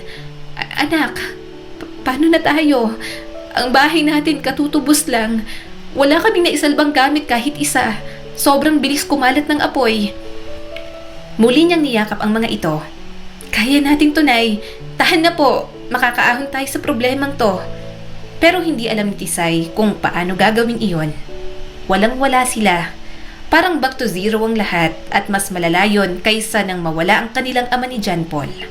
Dahil sa nangyari, lahat ng mga nasalanta dinala muna sa covered court. Yun muna ang nagsilbing shelter nilang lahat. Maraming naapektuhan kaya siksikan muna sila roon. Hindi rin sapat ang supply kaya natutulog na lang muna sila sa karton. Bukas pa magpapadala ng mga tulong galing sa munisipyo. Pwedeng ilakad sa munisipyo para makasama tayo sa pabahay. Kaso, matagal yun. Baka kung saan-saan muna tayo tumira bago magkaroon ng sariling bahay. Baka i-relocate din tayo. Saad ng kanyang ina. Napabuntong hininga si Tisay. Magtitiis po muna tayo rito. Susubukan kong umutang muna ng puhunan para may pagkakitaan tayo. Mag-iipon para makahanap ng mauupahan. Nagsalita naman si John Paul. Hindi na muna ako papasok. Naiintindihan naman ng teachers ko ang nangyari. Nasabi ko na sa kanila, Ate Tisay. Padadalahan na lang daw po muna nila ako ng mga gawain para kahit papano makahabol ako. Kaya tutulong ako sa pag-iipon. Marahan naman siyang tumango. Yun na nga ang gagawin nila. Nagtiyaga at nagtiis silang wala munang tirahan. Pati sa pagkain, tinitipid nila ang kanilang sarili para mabilis na makaipon. Wala naman kasi silang paglulutuan kahit magbigay pa ng ayuda. Kaya talagang kahit kanin, binibili pa nila para makakain lang. Wala silang kahit na anong gamit. Mga ilang damit lang ang natanggap nila at nakikiligo lang sila sa likod ng covered court. May tulong naman galing sa gobyerno pero lagi talagang huli at kulang na kulang. Anak, kumain na tayo, sabi ng kanilang ina. Opo, Nay. Saad niya pagkatapos niyang ayusin ang kanilang kulambo. Nilalamok kasi sila ron tuwing gabi kaya pinilit nilang makabili. Umupo na si Tisay sa sahig at binuksan ang isang lata ng sardinas. Hati-hati na silang tatlo roon. Mabuti na lang talaga, malaki na si John Paul. Kung may kapatid pa silang maliit, siguradong mas lalong mahihirapan. Puno ng pagkain ang kanyang bibig nang makita niya si Nigel kasama ang 2 bodyguards nito. Pumasok ito sa covered court. Bakas ng pag-aalala at mukhang natataranta. Ate Tisay, si Kuya Nigel oh. Bulalas ni John Paul. Kuya! Mabilis na napalingon si Nigel sa kanila. Walang pagdadalawang isip ang mga hakbang. Nagmamadali itong naglakad papunta sa kanila. Nagmadali naman si Tisay nang nguyain ang kanyang kinakain. Tumayo siya at nagpunas ng bibig. Nakakamay lang siyang kumain, kaya amoy sardinas pa ang kanyang kamay. Ngumiti siya sa binata. Hoy, Nigel, hindi ko alam na bibisita ka pala. Nagulat ka, no? Nasunog ang bahay namin. Mabuti na nakita. Bumaha ang gulat sa dibdib ni Tisay nang bigla siyang yakapin ni Nigel. Nag-alala ako. Teka lang, amoy sardinas ako. Sabi niya pa rito, pero mas lalo lang humigpit ang yakap ng binata. Bakit hindi mo sinabi sa akin? Tanong ni Nigel sa kanya.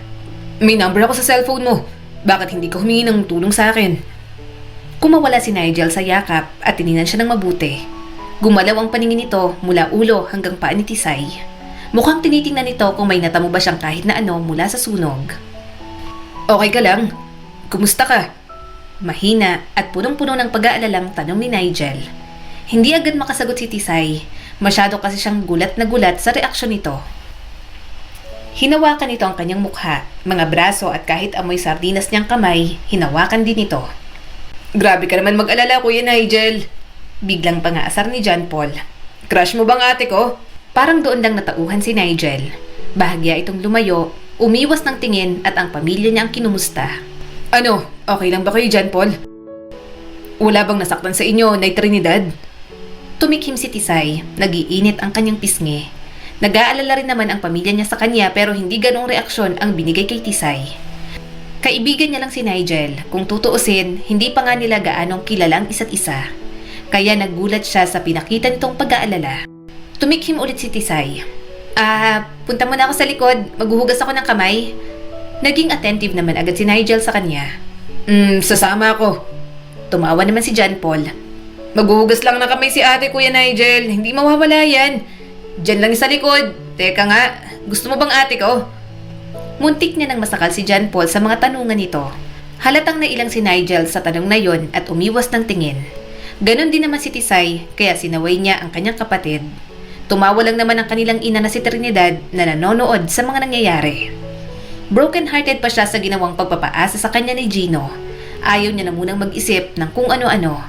Kung kay Gino na may kaya ang pamilya, ekis na siya kaagad. Paano pa kaya sa pamilya ni Nigel na triple ang yaman? Kaya hindi niya nanaisin kung sakaling gusto nga siya ni Nigel at sa bandang huli, paaasahin lang din naman siya. Mas gusto niya pa sa mahirap na lalaki na tanggap siya at kaya siyang mahalin, kaya siyang bigyan ng simple at masayang pamumuhay. Ngiting-ngiting bumulong si John Paul sa kanya. Ang ganda mo naman pala, Ate Tisay. Mga poget, mayayaman na nagkakagusto sa'yo. Tinakpan agad ni Tisay ang bibig nito. Manahimik ka, kukutusan na talaga kita. Tinulak niya ang kapatid na tumatawa at nagpaalam na. Maghuhugas na ako, mag-usap tayo mamaya Nigel, huwag mo na akong samahan. Diyan lang naman ako sa likod. Napalunok si Nigel at ipinakita ang kamay nitong nadumihan na. Gusto ko rin maghugas. Napabuntong hininga naman si Tisay. Hey nako, bakit mo kasi hinawakan ang kamay ko? Sige na nga, halika na. Tahimik lang sila sa likod ng covered court. May mga ilang naghuhugas doon kaya nakisiksik pa si Tisay. Mukhang hindi alam ni Nigel kung paano sisiksik. Kaya hinila niya ang kamay nito at siya na mismo ang naghugas at nagkuskus doon. Salamat. May lambing na sabi ni Nigel habang nakatitig sa kanya. Tumango naman siya at nauna na sa paglalakad. Paano mo nalamang nandito kami? Nagtanong-tanong ka? Oo, sagot agad ni Nigel. Ilang araw na kayo dito? Bakit hindi mo sinabi sa akin? Sana natulungan ko kayo. Ibibili ko na kayo ng bahay at lupa. Please, tanggapin mo ng tulong ko bilang bawi sa ginawa mo sa akin. Malaking kapalit ang bahay at lupa. Hindi ko matatanggap yon kahit na nahihirapan pa kami ngayon. Buo ang loob na sabi ni Tisay.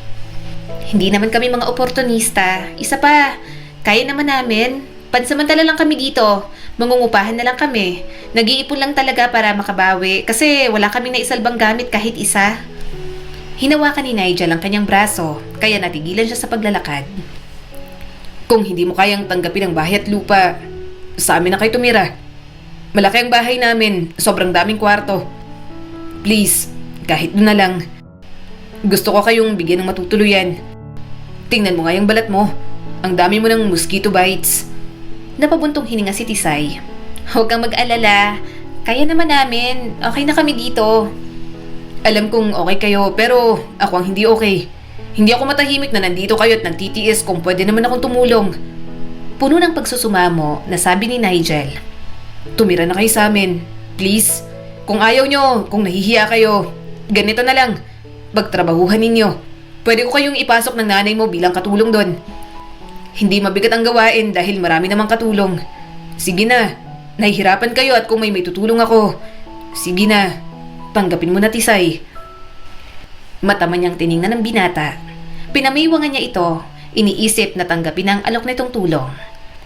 Napatingin siya sa kanyang nanay at kapatid. Magsisinungaling siya kung sasabihin niyang hindi sila nahihirapan.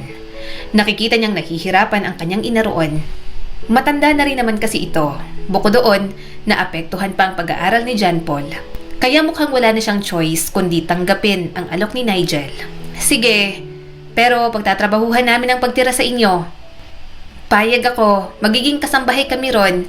Pero kapag nakaipon na kami, huwag kang mag-alala, aalis din naman kami. Sabi niya kay Nigel. Malawak na ngumiti ang binata. Kahit magtagal pa kayo, okay lang. Salamat naman at tinanggap mo ng tulong ko. Nag-aalangan pa nga si Tisay. Gustong-gusto niyang tanggapin ang tulong ni Nigel. Impokrita siya kung sasabihin niya na hindi niya gusto ang bahay at lupa na gusto nitong ibigay. Gayunpaman, Ayaw niya rin na may masabi pang ibang tao. Baka iba rin ang maging tingin ng stepfather nito at ng tita nitong si Claire. Unang pagkikita pa lang naman nila, nasampulan na agad siya ng kasamaan ng ugali at pagiging matapobre sa mahihirap. Kaya ayaw niya talagang tanggapin ang mga binibigay ni Nigel. Ngayon lang talaga dahil kailangan na kailangan nila. Grabe, ang laki ng bahay ni na Kuya Nigel at ng pamilya niya. Ang yaman pala talaga nila. Dami ring kotse sa labas. Sabi pa ni John Paul habang inaayos nila ang mga gamit nila sa kwartong ibinigay sa kanila. Naks, kapag naging asawa mo si Kuya Nigel, Ate Tisay, buhay prinsesa ka na. Hindi mo na kailangang manghingi ng mga gulay sa palengke at magtinda ng balot at penoy tuwing gabi. Kumunot naman ang noon ni Tisay. Huwag mo ngang sabihin yan. Anong pakakasalan? Hoy, John Paul, tigilan mo ng mga pang-aasar sa akin kay Nigel ha. Baka marinig pa ng mga tao dito at ibang isipin. Walang gusto sa akin yung tao. Binibigyan mo lang ng kulay ang kabaitan niya sa akin. Sinang-ayunan naman siya ng kanyang ina. Tama ang ate mo John Paul. Tigilan mo ng pang-aasar sa kanilang dalawa. Mahirap na. Mayayaman sila. Malayong magkaroon tayo ng puwang sa mga mundo nila. Alam niya ng ate Tisay mo. Kaya ayaw niyang nagsasalita ka ng ganyan. Hindi natin to bahay at mga amo na natin sila. Kaya kailangan nating lumugar. Huminga ng malalim si Tisay. Mabuti na lang at naiintindihan ng kanyang ina ang pinupunto niya. Ayaw niya ng kahit na anong drama o gulo habang naninirahan sila sa mansyon ng pamilya ni Nigel. Gusto ni Tisay na maging matiwasay muna sila roon, magtrabaho, mag-ipon at makapagpundar muli ng sarili nilang bahay. Kumusta kayo sa kwarto nyo? Tanong sa kanya ni Nigel. Mukhang kagagaling lang nito sa opisina dahil nakapang-opisina pa. Pero sa halip na dumiretso sa kwarto nito, dumiretso agad sa kanya. Pwede pa namang tatlo ang ipalagay nating mga kama dyan para tig-iisa kayo. Umiling naman agad si Tisay. Okay lang, okay na sa dalawa. Magkatabi naman talaga kami ni nanay na natutulog. Napangiti naman si Nigel. Kumusta ang araw mo? Anong mga ginawa mo rito? Naglinis, tumulong sa pagluluto, saka namili kanina kasama si Manang. Si nanay, tumulong naman sa paglalaba. Sa sobrang dami niyong katulong, parang kami na lang talagang magkakalat para naman may magawa kami. Biro niya pa sa binata. Tumawa naman si Nigel. Kapag wala kayong magawa, pwede naman kayong magpahinga o manood ng TV. Mag-swimming. Para sa akin, bisita ko rin kayo rito. Hindi lang kayo basta mga kasambahay. Tipid naman siyang umiti. Pinadala ko ng mga damit para sa party. Nakita mo nang susuotin mo? Birthday party ko yon, kaya huwag kang mawawala. Nakangiting sambit ni Nigel sa kanya. Tumangot-tango naman si Tisay.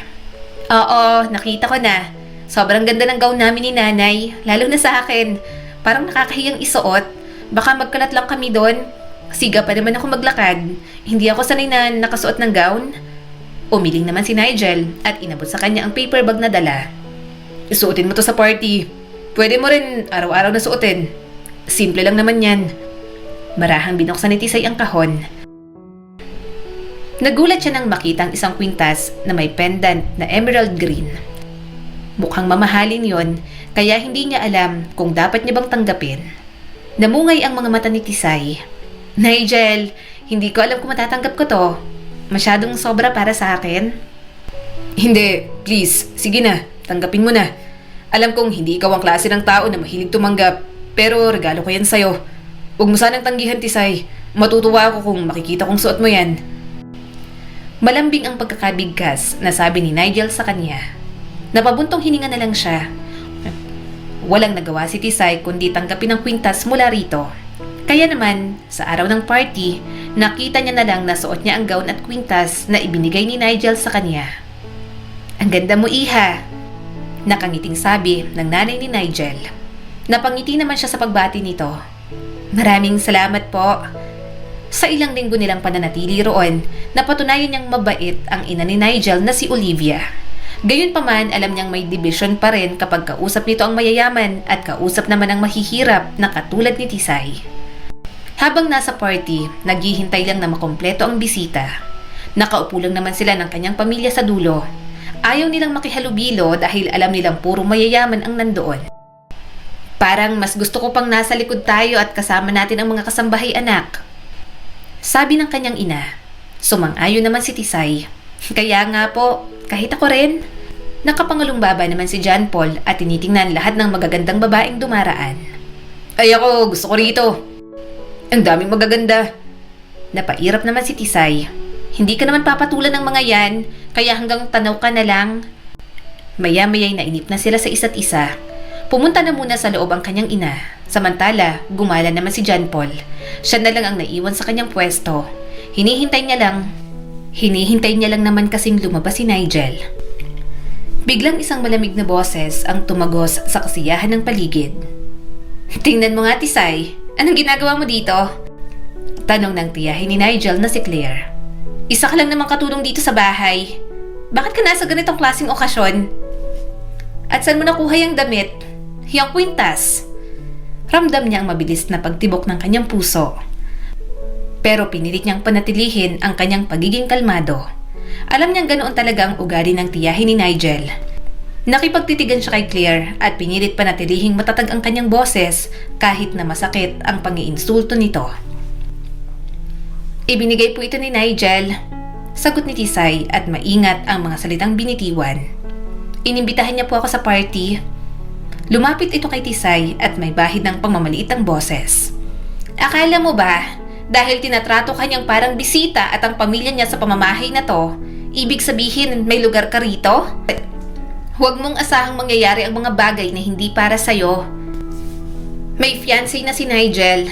Iaanunsyo nila yun mamaya. At ikaw, magaling na katulong, ay mananatiling nasa putikan. Mahirap, kaya dapat bumalik na kayo sa mabahong pinanggalingan nyo. Kahit gaano ka pa niya pahalagahan, hindi ka magiging bahagi ng buhay ni Nigel. Hindi ka nababagay dito. Ramdam ni Tisay ang paninikip ng kanyang dibdib. Ang sakit ng mga salitang binitiwan ni Claire ay parang sumasaksak sa kanya. Ramdam na ramdam niya ang panggigigil, ang pagnanasa na magsalita pabalik at ipakita ang galit. Pero pinigilan niya yon, hindi siya naroon para magsimula ng gulo. Sa halip, nanatili pa rin siyang kalmado. Hindi ko po kailangan maging bahagi ng pamilya niyo, Ma'am Claire. At hindi ko po kailangan maging bahagi ng buhay ni Nigel kung ganoon po ang akala mo. Kahit na magkaroon po ng posibilidad na magustuhan ko ang pamangkin mo, titigil po ako agad. Hindi ako ang klase ng babae na makikialam sa mundo niyo.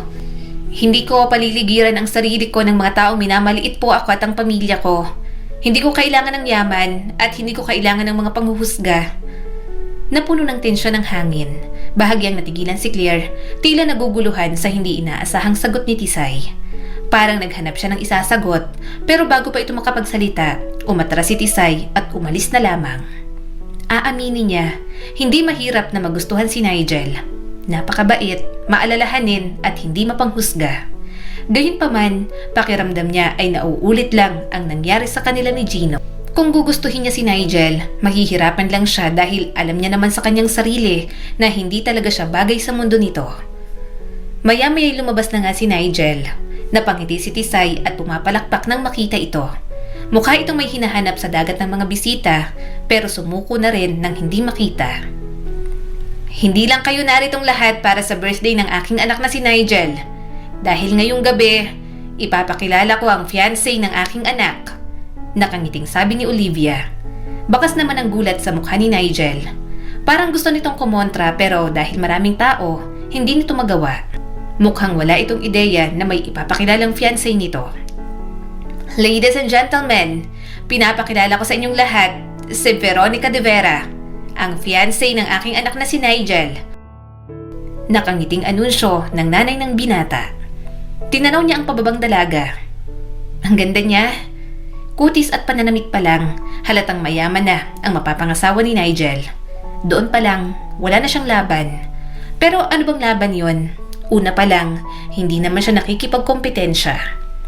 Tiningnan niya si Nigel na parang natrap sa sitwasyon. Seryoso lang ito at hindi na nagsalita. Hindi na rin ito makuhang umiti.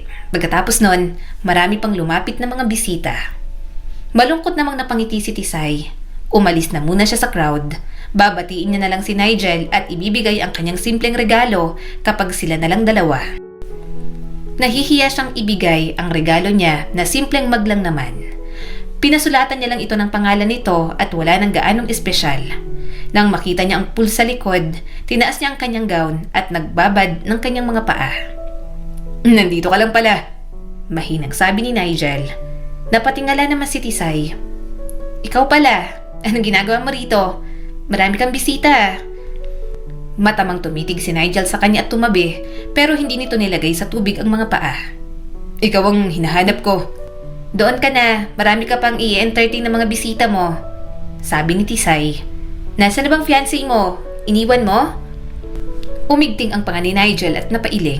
Wala akong fiancé. Hindi ko gustong pakasalan si Veronica.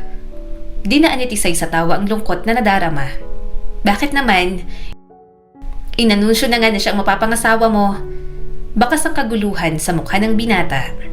Ayoko. Hindi ako pumayag sa planong yun. Hindi ko alam na may fiancé ako. Nagulat lang din ako. Hindi ko gusto to. Ayoko magpakasal sa kanya. Bumibigat na ang kanilang usapan. Hindi niya alam kung ano ang sasabihin. Wala naman kasi siyang alam sa kalakaran ng mga mayayaman. Kaya ayaw niyang magbigay ng opinyon. Ayaw ni Tisay na idamay ang buhay niya sa mundo ng mga ito. Galit ka ba? Tanong ni Nigel, parang natatakot sa magiging sagot niya. Mahinang tumawa si Tisay. Ha? Galit? Bakit naman ako magagalit? Wala naman akong dahilan para maramdaman yon. Sandaling natahimik si Nigel. Tila malalim ang iniisip nito. Hindi batid ni Tisay kung ano yon at ayaw niya nang alamin pa. Kinuha ni Tisay ang regalo niya at ibinigay sa binata. Happy birthday, Nigel. Walang-wala yan sa lahat ng binigay at tinulong mo sa amin ng pamilya ko, pero sana gamitin mo. Umaliwalas naman ang mukha ni Nigel at mabilis na tinanggap yon. Binuksan agad at malawak na napangiti nang makita ang isang mug. Napakakatlabi pa ang binata habang hinahaplos ang sariling pangalan doon. Ang ganda. Salamat dito. Iingatan ko to at laging gagamitin, sabi ni Nigel at humalakhak pa. Natawa na rin si Tisay. Ang OA naman ang reaksyon mo. 200 lang yan. Kung makangiti ka naman dyan, parang 200 million yan. Kumikislap sa saya ang mga mata ni Nigel. Ikaw ang nagbigay. Siyempre, masaya ako. Masayang masaya, Tisay. Kung alam mo lang, hindi naman ako umaasa na may regalo ka sa akin. Kaya ngayong binigyan mo ako, pahalagahan ko talaga to. Pareho silang napangiti at nagtagal ang paningin sa isa't isa. Maya-may unti-unting naglaho ang ngiti ni Nigel. Bumaba ang tingin nito sa kanyang mga labi. Nagtagal doon at muling bumalik sa kanyang mga mata. Pero parang kahit anong pigil ni Nigel, bumabalik pa rin talaga ang paningin nito sa kanyang mga labi. May isa pa sana akong gustong regalo, Tisay. Marahang sabi ni Nigel. Mataman niya itong tiningnan. Ano pang gusto mo? Dahan-dahang inilapit ni Nigel ang mukha sa kanya. Itulak mo ako kung ayaw mo. Sampalin mo ako kung hindi mo gusto. Namalayan na lang ni Tisay na magkalapat na ang kanilang mga labi. Sobrang gaan lang ng halik na iginawad sa kanya ni Nigel. Nang maramdaman itong walang pagtutol sa kanya, hinawakan ng binata ang mukha niya at mas pinalalim pa yon. Hindi niya napigilang gumanti ng halik. Pero nang maalala ni Tisay na may fiancé ito, mabilis niya itong itinulak. Sorry, mahina niyang usal. Hinihingal si Nigel, parang lasing pa sa halik. Tisay, umiling siya at tumayo na agad. Kinuha niya ang kanyang heels at tumakbo na palayo sa binata. Nang makarating sa sariling kwarto, para siya nang hina. Hindi siya makapaniwalang hinalikan siya ni Nigel at gusto niyang murahin ang sarili dahil bumigay pa talaga siya. Ano ka ba naman, Tisay? Naiinis niyang tanong sa sarili. Bakit mo ginawa yon? Bakit ang rupok mo? Nag-request lang ng halik, pinagbigyan mo naman. Nagulat siya nang biglang may kumatok sa pinto. Bahagya siyang napatalon at lumayo roon. Tisay, tawag ni Nigel sa kanya. Mag-usap tayo, please. Bakit ka tumakbo? Na-offend ka ba sa ginawa ko? I'm sorry. Hindi ako na-offend. Umalis ka na lang. Magpapahinga na ako. Nauutal niyang sabi. Sandaling hindi nagsalita si Nigel, pero maya-maya'y narinig niya ang boses nito na may bahid ng lambing at takot. Tisay, binigla ba kita? Please, mag-usap tayo. Umalis ka na. Kailangan ka pa sa party mo. Baka hinahanap ka na ron. Magpapahinga na nga ako. Pagsisinungaling pa ni Tisay. Gusto kita. Biglang pag-amin ni Nigel at parang nanghihina. Gustong gusto kita. Mahal na nga yata kita. Kaya kita hinalikan dahil ganito ang nararamdaman ko para sa'yo. Please, buksan mo tong pinto. Ayoko magtapat ng nararamdaman ko sa'yo ng ganito. Napabuntong hininga si Tisay. Nigel, please. Bumalik ka na sa party mo. Bukas na lang tayo mag-usap. Kailangan ka sa ibaba at magpapahinga na ako. Huwag ka nang makulit. Pero makulit talaga ang binata. Para sa akin, hindi ko fiancé si Veronica. Ikaw ang mahal ko kaya ikaw lang ang tatanggapin kong maging asawa ko. Alam kong binibigla kita pero gusto kong maging totoo sa nararamdaman ko. Manliligaw ako sa'yo. Gustong gusto kitang makasama. Gusto kong maging tayo. Hindi ko alam kung kailan nagsimula to pero gusto kong malaman mo ang nararamdaman ko. Binuksan ni Tisay ang pinto. Pakiramdam niya, hindi titigil ang binata hanggat hindi niya napagbubuksan. Nang makita siya ni Nigel, bahagyang umaliwalas ang mukha nito at nagkaroon ng munting pag-asa. Bukas na lang tayo mag-usap, Nigel. Mahinang sabi niya rito. Hindi ko fiancé si Veronica. Pinutol niya naman agad ang gusto nitong sabihin. Bukas, please, pangako mag-uusap tayong dalawa. Tumango si Nigel at napalunok. Mahal kita, Tisay. Hindi niya na magawang makapagsalita. Harap-harapan ang sinabi sa kanya kaya bahagya siyang nailang. Mukha talagang seryoso si Nigel sa nararamdaman nito para sa kanya. Bukas na nga lang sabi. Ang kulit-kulit naman kasi. Medyo naiinis niyang sabi rito. Nagpigil naman ng ngiti si Nigel. Liligawan kita. Huwag na tayong mag-usap bukas. Parang sinasabi mo na lahat. Saad niya rito at pinamiwangan niya na. Mag-uusap pa rin, Tisay. Humalakak na si Nigel at nawala ang kaba. Kulang pa to. Marami pang pag-uusap ang gagawin natin para maintindihan mo ang nararamdaman ko. At para maintindihan ko rin ang nararamdaman mo. Wala na siyang nagawa.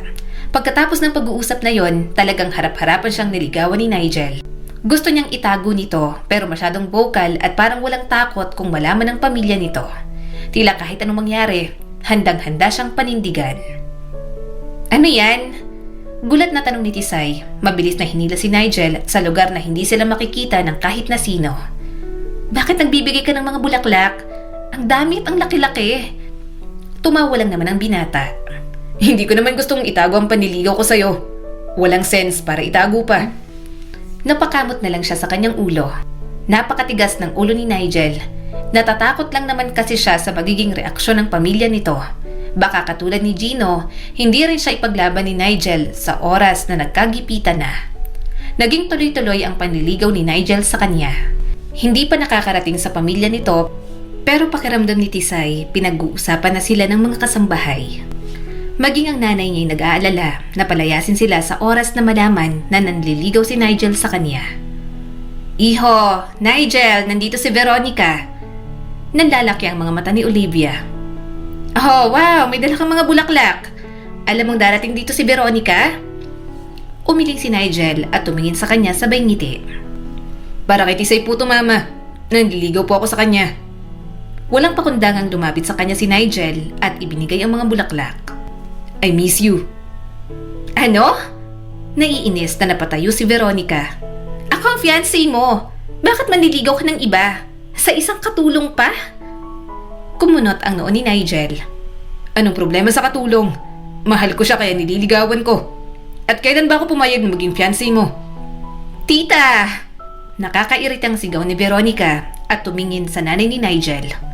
Kumunot ang noo ni Olivia at lumapit sa sariling anak. Nigel, ano ba itong ginagawa mo? Alam mong mahalagang engagement niyo ni Veronica. Ma, magpapakasal ako para sa pag-ibig, hindi para sa negosyo. Naiinis na sabi ni Nigel. Alam mo po kung bakit hindi kayo naging masaya ni Papa nun? Kasi puro kayo negosyo ang iniisip. Parang nabuo lang ako dahil kailangan ninyo. Malakas na sinampal ni Olivia ang anak nito. Talagang kaya mo kong sagutin ng ganyan dahil sa babaeng yan? Mabait akong tao, Nigel. Pero wag mong sasagarin ng pasensya ko dahil iba akong magalit. Namuo ang mga luha ni Nigel. Ganyan naman ho kayo, di ba, Ma? Kahit nga sa inyo, kahit sa'yo. Hirap na hirap akong kunin ang pagmamahal at atensyon mo. Simula bata pa, wala akong ibang ginawa kundi sumunod at magpakabait. Kasi pakiramdam ko, kapag ginawa ko yun, mapapansin mo ko, Ma. Bibigyan mo ko ng oras. Pero hindi mo ginawa. Puro ka negosyo. Pati buhay ko, gagawin mong negosyo. Pasalamat ka nga dapat kay Tisay. Kung hindi dahil sa kanya, baka wala na ako ngayon. Kaya naman ako napahamak dahil sa mga kalaban mo sa negosyo, hindi ba? Palagi na lang tungkol doon. Ma, paano naman ang kaligayahan ko? Paano naman ang mga gusto ko? Galit na galit pa rin ang nanay ni Nigel. Ginagawa ko lang kung anong tingin kong makakabuti para sa'yo. Wala kang karapatang sabihin sa akin yan. Meron, ma. Dahil hindi mo po ako hinahayaang maging masaya. Buong buhay ko, sumusunod na lang po ako sa mga pandidikta nyo. Kahit matanda na ako, parang wala pa rin akong sariling desisyon. Naiiyak na sabi ni Nigel. Hinawakan ni Tisay ang kamay ng binata. Hindi niya alam na ganun palang nararamdaman ni Nigel. Mabigat siguro sa loob nito yon na ang kaisa-isang taong tinuturing nitong pamilya, hindi matanggap ang nagpapasaya rito. Gayunpaman, nakita niya rin ang determinasyon nito na ipaglaban siya. Kung hindi niyo matatanggap si Tisay, aalis na lang po kami. Tanggalan niyo po ako ng mana. Wala po akong pakialam. Kahit na maghirap po ako sa pagtatrabaho, ayos lang sa akin basta masaya po ako at nare-respeto po ako. Minamahal at pinapahalagahan.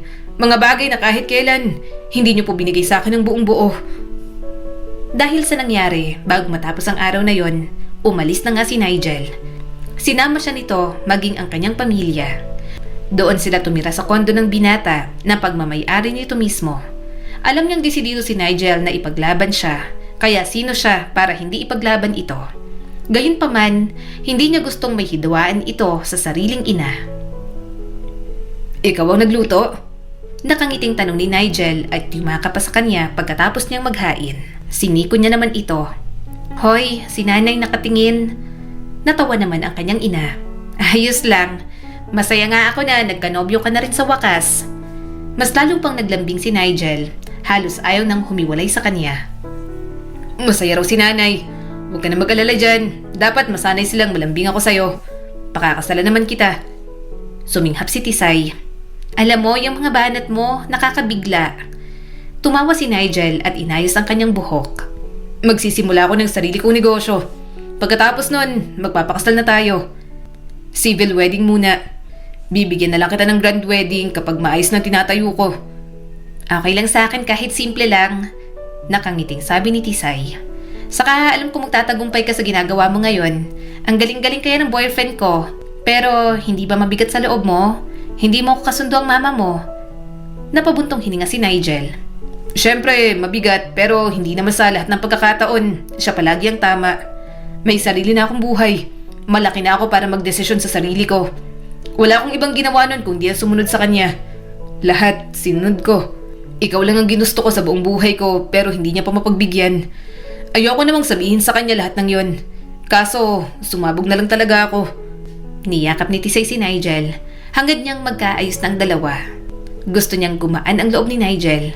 Hindi niya rin naman gusto na magkaroon ito ng sigalot sa pamilya dahil lang sa kanya. Maya-maya'y tumunog ang kanilang doorbell. Binuksan naman yon ng nanay ni Tisay. Nagulat sila nang makita si Olivia. Anong ginagawa mo dito, mama? Kung pipilitin niyo na naman po ako kay Veronica, wala kayong mapapala sa akin. Misteryosong sabi ni Nigel. Magpapakasal ako kay Tisay. Umiling ang nanay ni Nigel at namumuo ang luha sa mga mata. Hindi ako narito para pilitin kang magpakasal kay Veronica. Nandito ako kasi marami akong napagtanto simula nang umalis ka. Tama ka. Sobrang dami kong naging pagkukulang sa'yo. I'm sorry. Simula nang mawala ang papa mo, naging ganito ako. Inabala ko ang sarili ko sa negosyo para mawalan ako ng oras na magluksa. Hindi ko alam na pinabayaan na pala kita. Hindi ko alam na hindi pala kita naaalagaan. Mahal naman kita pero tama ka. Sobrang diniktahan ko ng buhay mo. Lumapit si Nigel sa sariling ina at mahigpit itong niyakap. Mas lalo namang naiyak si Olivia. Napangiti si Tisay. Mabuti naman at mukhang magkakaayos ng dalawa. Maya-maya'y lumapit sa kanya si Olivia. I'm sorry sa naging asal ko sa'yo. Siguro naiinis lang ako na pakiramdam ko na ibigay ninyo ang pagmamahal sa anak ko na hindi ko naibigay sa kanya noon. Pero ngayon, nagpapasalamat ako. Malaki rin ang utang na loob ko sa'yo. Wala po yon. Naiintindihan ko naman po ang nararamdaman ninyo bilang isang ina. Mahinang sabi ni Tisay bago siya hilahin ni Olivia para sa isang mahigpit na yakap. Simula ng araw na yon, bumalik na sila sa bahay. Kinasal sila na tanggap ni Olivia. Hindi siya gusto ng tita ni Nigel pero hinayaan niya na lang. Matagal na rin naman kasing alam ni Tisay sa sarili na hindi lahat ng tao ay kaya niyang paluguran. Basta kasama niya si Nigel, ang pamilya niya at tanggap siya ng nanay nito, sapat na yun kay Tisay. Magiging masaya na siya sa pinagkaloob sa kanya ng Diyos na bagong buhay kasama ang bagong minamahal. Ang kwentong ito ay nagpapaalala sa atin na may mga pag-ibig na ipinaglalaban at mapalad tayo kapag naranasan natin iyon. Gusto rin ipahatid ng kwentong ito na ang pagtulong ay hindi naghahangad ng kahit na anong kapalit dahil bunga ito ng mabuting gawa na mula sa mabuting tao. Muli, ito po si Skylar Guro at sana may bago na naman kayong natutunan sa kwento natin ngayon. Maraming salamat po.